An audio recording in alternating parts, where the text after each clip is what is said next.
नमस्कार, मैं प्रीति। इस वक्त हम मौजूद हैं दिल्ली के जंतर मंतर पर। आइए हम लोगों से बात करते हैं और जानते हैं कि जो पहलवान धरना प्रदर्शन कर रहे हैं उनका आखिरी फैसला क्या है, लोगों के विचार क्या है। सर, आपका नाम? मेरा नाम फूलचंद यादव, 200 विधानसभा रानीगंज प्रतापगढ़ से आया हूँ।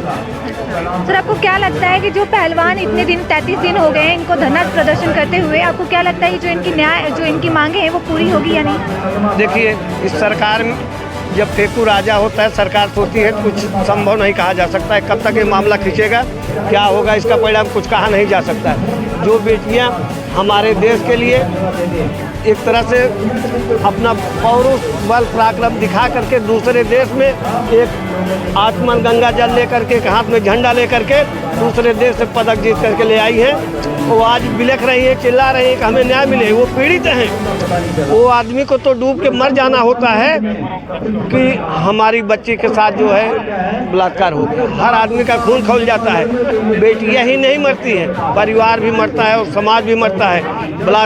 बलात्कारी एक ऐसा आदमी होता है संसार में जिसकी मदद करने के लिए दुनिया में कभी कोई तैयार नहीं होता है। खून करके आ जाए, चोरी डकैती करके आ जाए, कोई न कोई जवानत हो जाएगी। लेकिन बलात्कारी की नज़र, बलात्कारी व्यक्ति ऐसा होता है कि उसकी कोई मदद नहीं करता। अभी यहाँ आपने देखा कि बाबा आसाराम के समर्थन में लोग बोल रहे थे, ऐसे लोगों को डूब के मर जाना चाहिए जो बलात्कारियों को साथ देते हैं।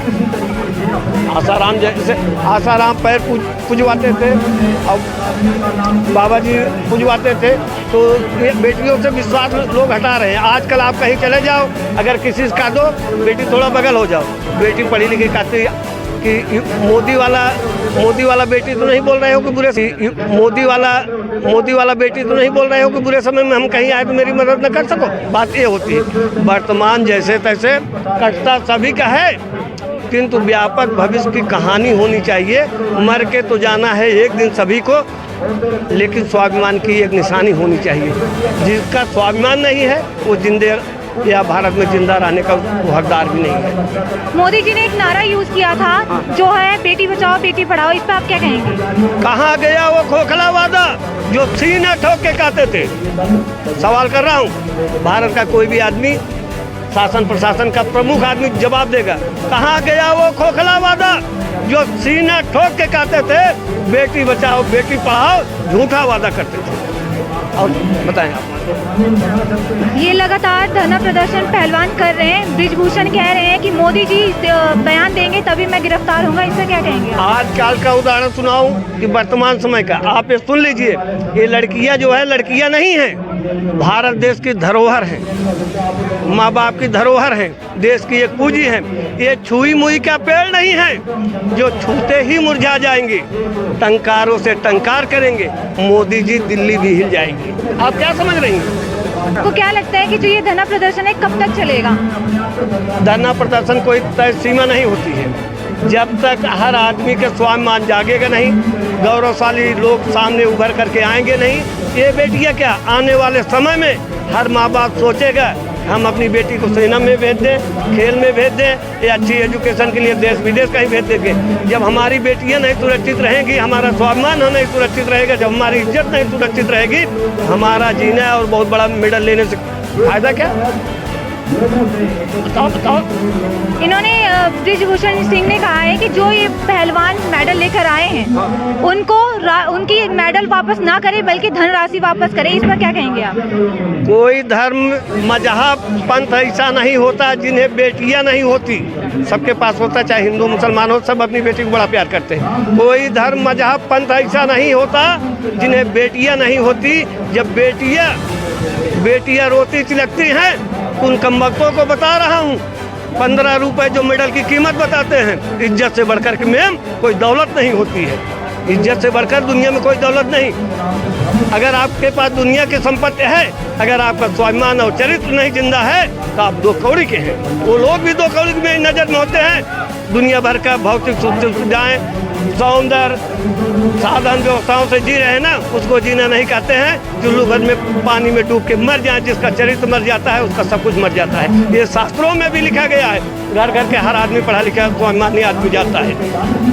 आपको क्या लगता है जो मोदी हैं किसानों के लिए बहुत सारे सेक्टर खोले हैं, एक तरफ मोदी जी जो है बढ़ावा दे रहे हैं किसानों को और दूसरी तरफ किसानों का आरोप है कि हमें कोई भी सेक्टर में काम नहीं मिल रहा है या फिर और भी हमें किसी भी चीज़ की सुविधा नहीं मिल रही है। ये भी आपको याद होगा कि यही हमारे देश के प्रधानमंत्री बोले कि मेरी तपस्या में कोई कमी रह गई। जब ये बिल लेके आए बोले इनके भक्तों ने कि ये मास्टर स्ट्रोक है, ये मास्टर स्ट्रोक है। बिल वापस हो गया, फिर मास्टर स्ट्रोक है। ये वापस करने में हमारे 750 किसान बलिदान हो गए। इतना लोग बलिदान आज़ादी के समय भी नहीं हुए हैं, देश के लिए कुर्बान नहीं हुए। मामूली तपस्या के बाद ये किसान आंदोलन सफल नहीं हुआ है। बहुत तपस्या करने के बाद, बहुत संघर्ष करने के बाद ये आंदोलन हुआ। आज उसी राह पर, उसी ढर्रे पर ये बेटियां आंदोलनरत हैं। समाज के लोग इनके साथ हैं, सिख इनके साथ हैं, हिंदू इनके साथ हैं, मुसलमान इनके साथ हैं कि बेटियों का न्याय मिले, अन्यथा बेटियों का भविष्य आने वाले समय में जो है डूब जाएगा, अंधकार हो जाएगा। जो बेटियां स्वर्णिम इतिहास रचाई, कल्पना चावला जा करके आसमान में, बछेंद्री पाल जा करके जो है दुश्मनों के काल काट दिए हैं, अपने जवानों को जिंदा किए हैं। जो लोग मीराबाई, जीजाबाई देश में इतिहास कर गई हैं, स्वरलता दे रही हैं, जिसमें विस्फीति मीराबाई हैं, बलिदानी पन्नादाई व्रत रखती हैं, बलिदानी पन्नादाई हैं। पन्ना बाई जौहर व्रत रखती हैं, बलिदानी पन्नादाई है। यही बेटियों के बल पर तो हमारा भारत देश जो है सिरमौर हो गया, दुनिया में झंडा उछा दिया। वो लोगों को तो जिनको समझ में नहीं आता स्वाभिमान क्या चीज़ होता है, बेटियाँ क्या होती है, ये हमारे देश में चरण पूजित होती हैं। 9 दिन तक दुर्गा के रूप में होता है, उनका आरती उतारा जाता है कि अगर ये बेटियां नहीं जीवित रही तो संसार छार हो जाएगा। मैम, संसार छार हो जाएगा। इनको बचाना जरूरी है, एक साथ होना जरूरी है, सबको एक साथ होना जरूरी है। अगर ये बेटियां नहीं बची, संसार छार हो जाएगा।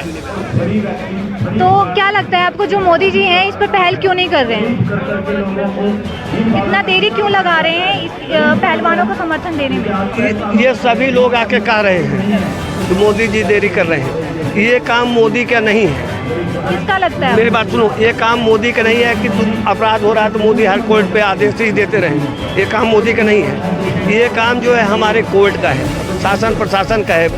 दर्ज हो गए हैं मुकदमे, सरकार उस पर त्वरित कार्रवाई करे।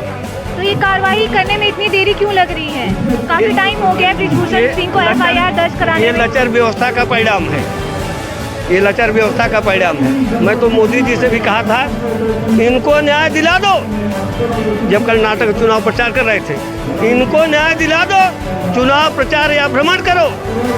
इनको न्याय नहीं मिलता है तो चुल्लू भर पानी में डूब मरो। इसलिए मैंने कई बार कहा कि जो है आप लोग जो है प्रखर होइए, अपने स्वाभिमान को जगाइए, अपने ओजस को जगाइए, एक साथ आइए।